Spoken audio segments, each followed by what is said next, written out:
welcome back to This Week in Baseball for the week of March 14th. Today is Pie Day, so make sure to go get some pie. I have caramel apple downstairs that is looking really, really good. But we're not here to talk about pie. Actually, Yowie, what's your favorite pie? I like a lot of pies. I mean, pecan pie is pretty good, apple pie, whatever. If you had to just pick one. Um, I'm probably apple. Apple? All right, fair enough. All right, now we're not here to talk about pie. There has been a lot going on in Major League Baseball this year, or this week, and I don't even think we're going to be able to get to most of it. But I think we need to start right off the top with Dylan Cease being traded away from the Chicago White Sox. The Yankees have been apparently pushing for Cease for about the last 3, 4, 5 days since something else happened that we're going to talk about here in a bit. But the Padres seem to come out of left field and get Dylan Cease for a package of Drew Thorpe, who they just got from the Yankees earlier this offseason in the Soto trade, Jairo Iriarte, Samuel Zavala, a 19-year-old outfielder, and relief pitcher Steven Wilson. So big package there for Dylan Cease to a team that I did not expect to be in on him. And quite frankly, I'm not sure I 100% understand it. Yeah, we got to dig into this one, but at the same time, how are you not surprised? Well, I'm AJ Preller, like well, the I'm guy not does this kind of stuff. I'm not surprised. Like it makes sense as a Preller move, but you don't expect Preller moves. They just happen. That's true. Yeah. So from the Padres side, they go out and they get a surefire top of rotation arm. That's the way he's viewed. No matter how you feel about Dylan Cease, the industry views Dylan Cease as a top of rotation arm based on what they gave up. They're giving up like their number 5 prospect and number 8 prospect, another one of their top prospects, and a relief pitcher for 2 years of Dylan Cease. So they've got like 2 years of control of this guy, and now their rotation is looking quite a bit better for 2024 and 2025 with Yu Darvish, Joe Musgrove, and now Dylan Cease, with other guys that they got in the Soto trade, like Johnny Brito, Randy Vasquez, and then Michael King, who I'm very excited about. Like, this rotation could be very, very good. There's a lot of big ifs in there with the health of some of their guys, and whether guys like Cease and um, Darvish like really bounce back from poor years that they had last year. But I don't know, like it's strange that they would trade Soto and then kind of turn around and go acquire a big arm like this. They've cut into what they got back in the Soto deal to make this happen. Yeah. Which I guess from a financial standpoint, they're still maybe coming out ahead. That's probably what it is. Because you're paying Dylan Cease a significantly lower amount than you're paying Juan Soto in his final year of ARB. He just set a ARB record for $31.5 million for this year. Dylan Cease still has 1 year of arbitration left. He's next year a Padre now for 2 years. So yeah, and he's probably at what, 15, 12? He's way less than that. I think it's something like 8 million or something. 8? Yeah, so significant significant reduction in payroll there, bringing him in. Yeah, you're giving up a really, really, really good pitching prospect in Drew Thorpe that you just got, but this is still a team that I think ultimately they think can win. Like, they have Kim Ha-sung for 1 more year, and he turned into a superstar last year at shortstop. They still have Xander Bogaerts, who I can't imagine is going to be as bad as he was last year. They have Fernando Tatis.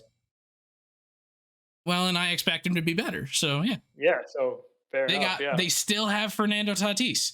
they still have Manny Machado. Like, this is a team that still has superstars. And so adding to a rotation of Yu Darvish and Joe Musgrove, who've been workhorses for the Padres the last couple of years, with another guy who has a lot of talent. Dylan Cease has a lot of talent. The results are not there every single year. We'll see if he can bounce back this year, like you said. But I don't know. It kind of makes sense. Like, if you look at their club should be a lot better than they performed last year. And Yeah, so they were the by far the unluckiest team in the league last year. Just everything didn't go their way, so you just would kind of expect that at least a few more things would go their way this year. And maybe part of that is the bounce backs.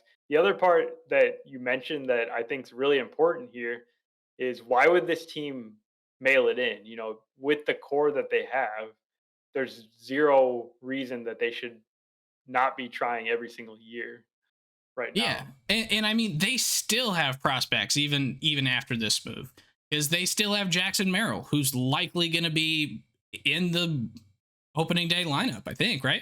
Yep, absolutely. Um, they still have Ethan Salas and Dylan Lesko and some of these kind of newer prospects that haven't really been in the organization too long that are really high value prospects. So it's not like they've completely drained their farm system to do this either. So this move makes a ton of sense from the Padres side. Now, from the White Sox side, they're getting what, two really good pitching prospects to replace their ace. They're getting a really young, really good outfield prospect in Samuel Zavala, who is 19 years old, and he was I think number 8 prospect in the Padres organization. Like, that on its own feels like a really good return. And then they got also a reliever as part of it. I think this one makes a ton of sense from the White Sox perspective. Just getting back high quality pitching prospects is a tough thing to do, and they basically, you know, they had no shot. Their team had no shot this year. They needed to make this move, and sooner the better, because, like you mentioned with Cease, he's a guy that has had some inconsistent seasons. Maybe he has a worse first half, and then he even loses some more value. So might as well move him as fast as you can. Get what you can, and we'll probably see Drew Thorpe in the White Sox opening day rotation, because why not? yeah, probably. Yeah. But I think the other important thing that I wanted to mention about Samuel Zavala specifically is the White Sox have also had a major hole in the corner outfields for a long time that they've not really been able to fix. Aloy has been either injured or horrendous defensively.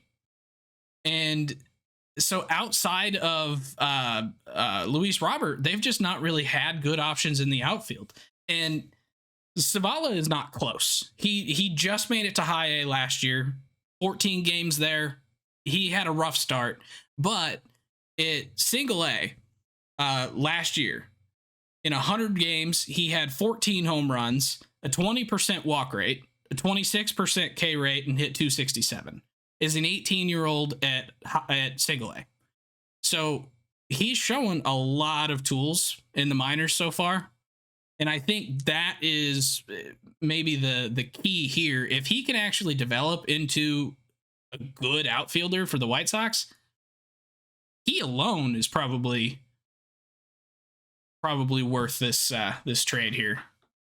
And he's not the main guy in the trade either. So it's a pretty deep trade. Yeah, I think Chris Getz is actually doing a decent job with trading off the veteran White Sox players, and they've got to take shots. Basically, not all these guys are going to hit, but hopefully some of them hit and become core members of the White Sox in the future. Yeah. So what I started mentioning at the beginning here is that the Padres kind of came out of left field. It was looking like the Yankees were going to try and put a package together to get Dylan Cease, because Gerrit Cole went in for an MRI the other day on his elbow. He is currently listed as out for 1 to 2 months. There was no structural damage that no tears that they found in his UCL. However, they're sending him to the same doctor who performed Shohei Ohtani's surgery this offseason for a second opinion. So it sounds like there's some pretty big concern here with Gerrit Cole's arm. If they're trying to trade for a frontline starter, they're still not willing to sign Montgomery or Snell, which feels a little bit weird. That's all a luxury tax thing. A luxury I think. tax thing, yeah. But just the impact of Gerrit Cole being missing from the Yankees for any length of time is just massive. He Yeah. feels like he's the MVP of the Yankees in some ways, even though obviously Judge exists. He's incredibly important. But not having Cole is just such a blow to the team, both It, from a on-field standpoint and like a mental perspective, where he's the guy that takes the ball every 5 days, no matter what. He's done that his entire Yankees tenure. He's I don't know if he's missed a start. He's maybe missed a 1 or 2 starts in the 4 or 5 years that he's been a Yankee, and um, yeah, it sucks. It's so bad for this team that does not really have the depth of starting pitcher to even slightly make up for Cole being gone. yeah. At max, it's looking like Gerrit Cole has missed maybe 3 starts since being a Yankee. Yeah, 12 really starts in impressive. 2020, and then 30 in 2021, and then 33 both of the last 2 years. Yeah, So, but and at the same time, the Yankees kind of lost a lot of their rotation depth. Like they shipped out 3 pitchers. they in shipped Alex out 3 Verdugo pitchers, trade. and they let Luis Severino go. They let Severino go, and then they shipped out more pitchers to the Padres in the Juan Soto deal. So Mm-hmm. they really ate into the depth that they actually had built up. They had top level pitching prospects that were basically major league ready. Now you're talking about guy Will Warren, maybe the first guy to get an opportunity here. But just the general point about their whole rotation, the guys that they are now relying on, talking about Marcus Stroman, Nestor Cortez, and Carlos Rodon, guys that have all had lots of injuries in the past year or two. And yeah, I would be panicking and very highly worried if I was a Yankees fan right now. Yeah, it's gonna be a little rough, I think. So, let's see. So outside of Dylan Cease, and Gerrit Cole being injured, there's still been a lot of stuff going on this week. Firstly, Joey Votto has found a club. He is in spring training as a non-roster invitee with Toronto, his hometown team. So it's not really looking like there's a clear spot for him to take a roster spot at opening day. And it seems like he fully understands and expects that. And from what he said, he's willing to go down to the minors and earn his way onto that club, which is really cool to me. Yeah, no, he's got like the best mentality for doing that. He's a guy that's got almost 2 decades of major league experience, and he's okay with going to the minor leagues and riding buses and stuff because that's just who Joey Votto is. Yeah, and if you're the Blue Jays, you absolutely love that. He is probably one of the best guys to be coaching up your minor leaguers. Absolutely. Like, so at an absolute minimum, you have an extra coach.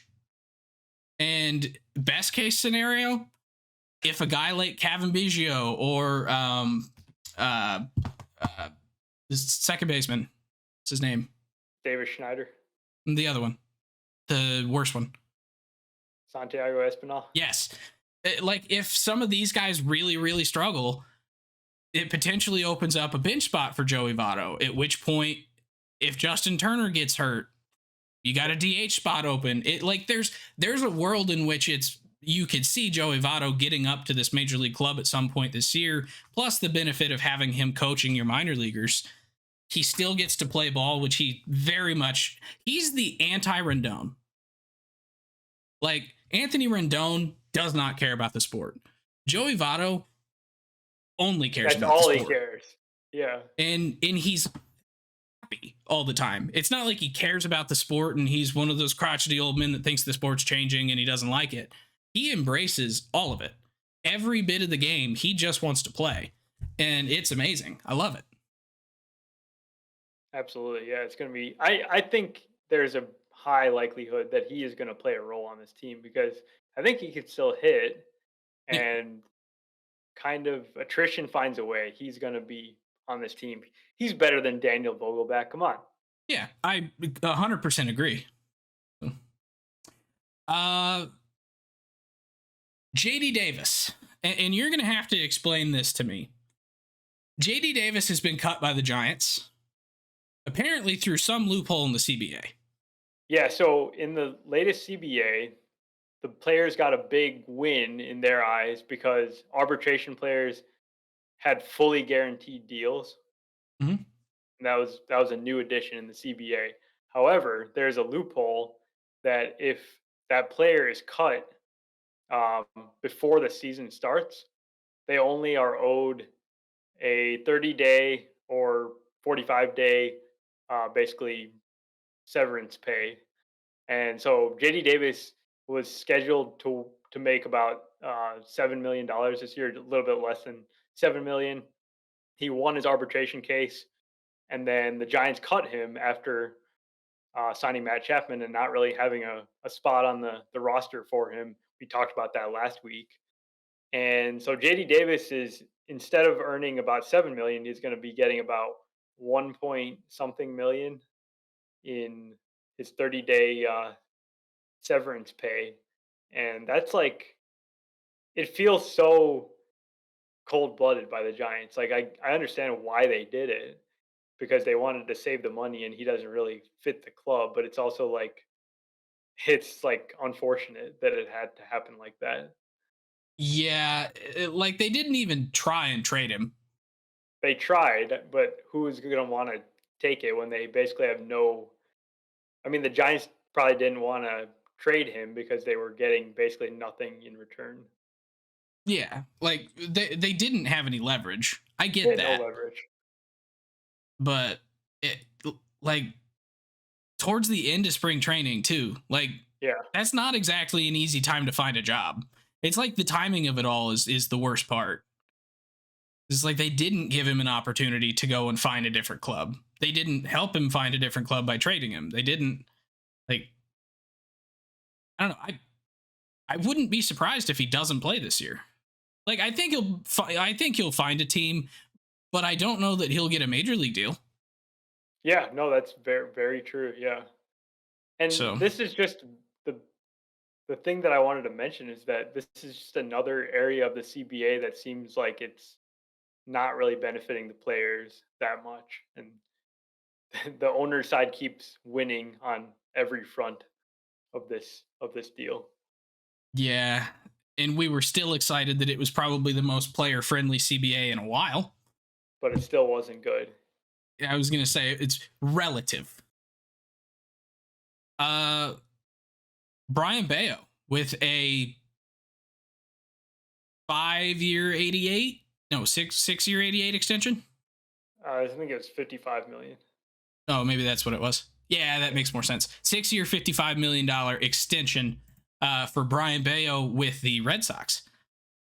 Really like that move for the Red Sox. It's a club that honestly I don't think has a whole lot going for it right now. They just haven't really seemed to put the effort into improving this team. Rafi Devers called them out on it a couple weeks ago. We heard that, um, or we talked about that, and but they do have a bright spot here in Brian Bayo, um, and they locked him down for all of the rest of his arb, and I think one more year after that. Yeah, probably something like that. The Uh, only thing I want to say about Brian Bayo is that he's been working with Pedro Martinez, and that really just piques my interest in this guy. That Pedro wants to work with him. He thinks he's good. and he's learning from one of the best. Um, I think this guy could be.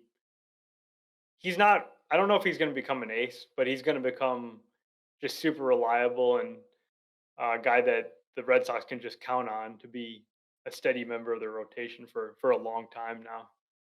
And last year, at least as far as an innings eater goes, he was reliable. He pitched 157 innings last year for them in 28 starts.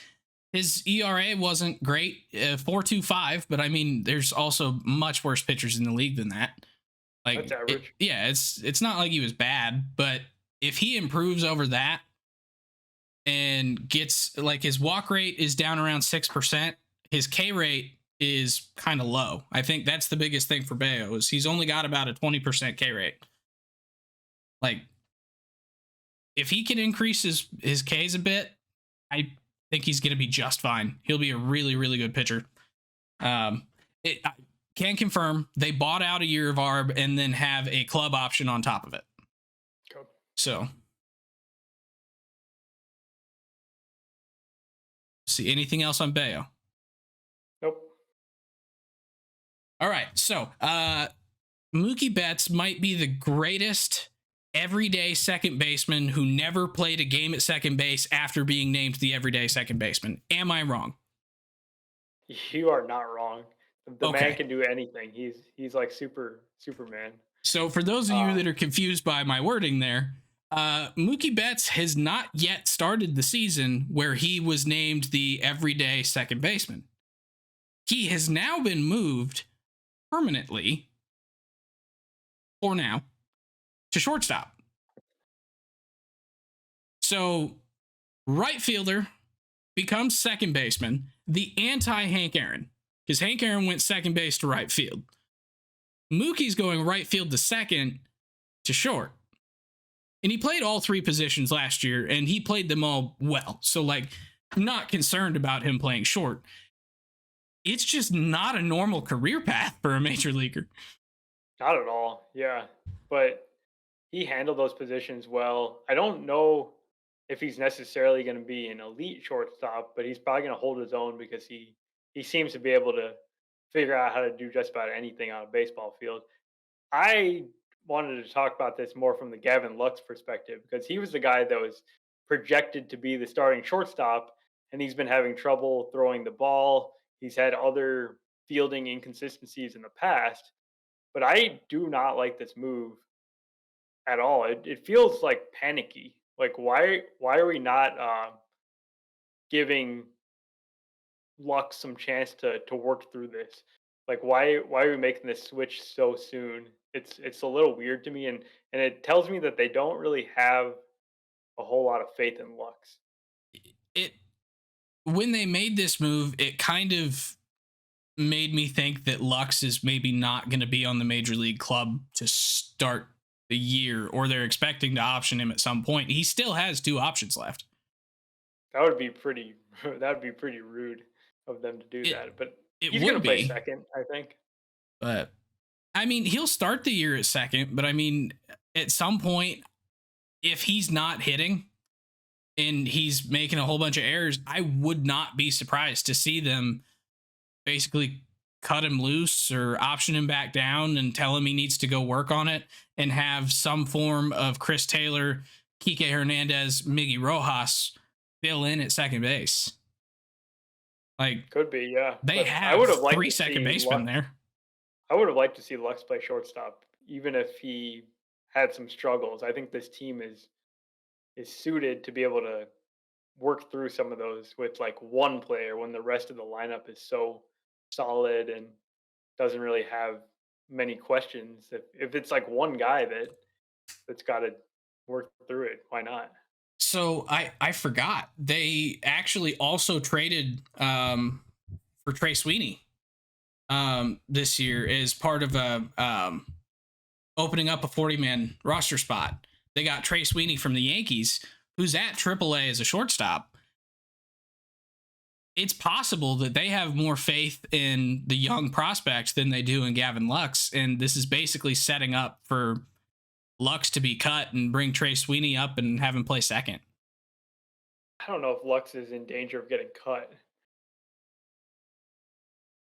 All But right, maybe they cut a guy like uh, uh Miggy Rojas. yeah, He's probably the the worst point guy is in the like, major league roster. yeah, they don't really have the best options. That's why we're in this situation in the first place for shortstop, where Mookie has to go play shortstop because they don't have an established shortstop. That's the main reason. Yeah. I don't know. It's a weird situation, but Mookie Betts is Superman. He could play any position. He was already named like one of the top 4 second basemen right now by MLB Network. Where does he fit in shortstops? Still top 10, I assume. Yeah. All right, we got 2 more quick notes here. Young stud Noelvi Marte was suspended for using PEDs. He is going to miss 80 games for his first offense here, and I believe the steroid he was caught using was a horse steroid that supposedly does significant permanent liver damage. So Yeah. Yeah, but I don't know. Like, I don't like to speculate on what actually happened. Sometimes these are just like included in some supplement and they don't even know what happens. I mean, obviously he should yeah. take responsibility for what he is taking, but sometimes weird things can happen. So I'm not gonna like hold it against him, I guess. But it's really bad for him and it's really Sometimes you get tapeworm. yeah. Yeah. But yeah, this is a big loss for the Reds, because Noelvi Marte was likely going to be the starting third baseman here. Christian Encarnacion Strand was probably going to be DHing. Spencer Steer taking over at first. It finally looked like they had some regular defensive lineup. Once Votto was gone and things kind of started to clear up a little bit, but now you have third base open again. So, well, I guess they don't, because they got Candelario. Candelario. So basically I see a bright side here. The Reds had too many position players, especially infielders, to the point where they had to move Steer to the outfield. There were going to be limited at bats for Jonathan India and CES, but now it's going to be more clear because Candelario will be the everyday third baseman. CES can play more first base and DH and um, probably split with India, and then Steer can still play the outfield. So I think in one way, it gives all the young guys a chance to really establish themselves early in the season before Marte gets back, because I think he'll ultimately get back into the starting lineup. But now Yeah, is a real chance for everyone to like go get that job and become a full time player. yeah, I can see that. I'd call it a silver lining more than like an upside, because like silver lining at least implies that it's It's weird to not call it good. an upside, I guess, Yeah, is my no. main point. But yes, I completely agree with you there. Um, the last thing of note for this week is that the Korea series is next Wednesday and Thursday, the 20th and 21st of March. Um, what time are the games? I believe they're 5:05 a.m. Central Time. Okay. Oh, so I don't have to be up that early. Just 6:05 That's what I then. was telling you. Yeah. Oh, well, I was just gonna stay up all night. Was my plan. And I told you it's really not that early to wake up. And you said it is too early to wake up. Yeah, I woke up that early today, and I was not a fan. So But this is for baseball, not for work. yeah, so I might just stay up all night. We'll do it.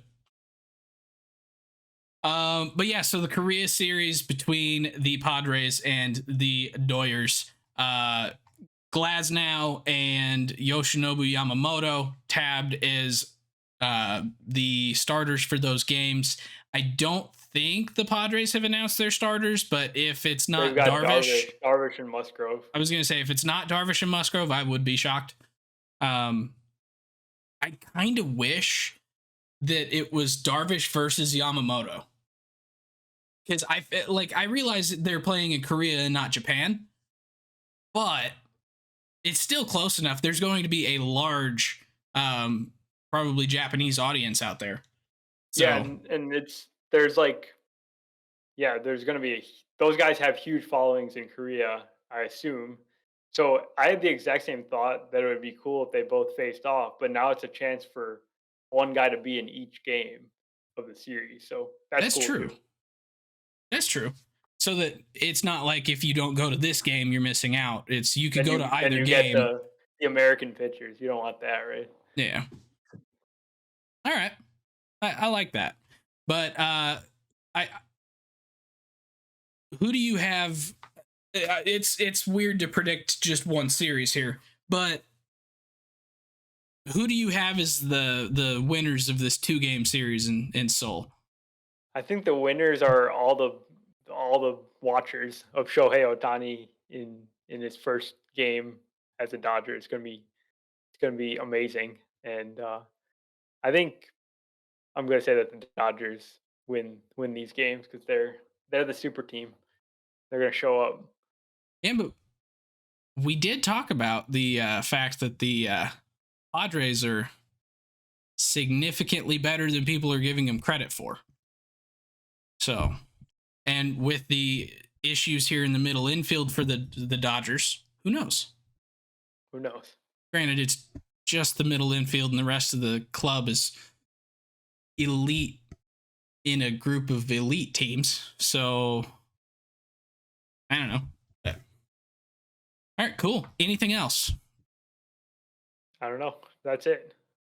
All right, cool. So that is what we got for you guys in This Week in Baseball for the week of Pie Day. Woo! Go eat some pie. Have a good time. We will be back with more Division Series previews leading up to the domestic opening day. So thank you very much, and we will see you guys later. If you enjoy the podcast, please subscribe on your favorite podcasting app and YouTube to make sure you don't miss any future episodes. Join the conversation on Facebook, Twitter, Instagram, and TikTok at Getaway Day Pod. If you enjoy card collecting, check out our sister YouTube channel at Getaway Day Cards.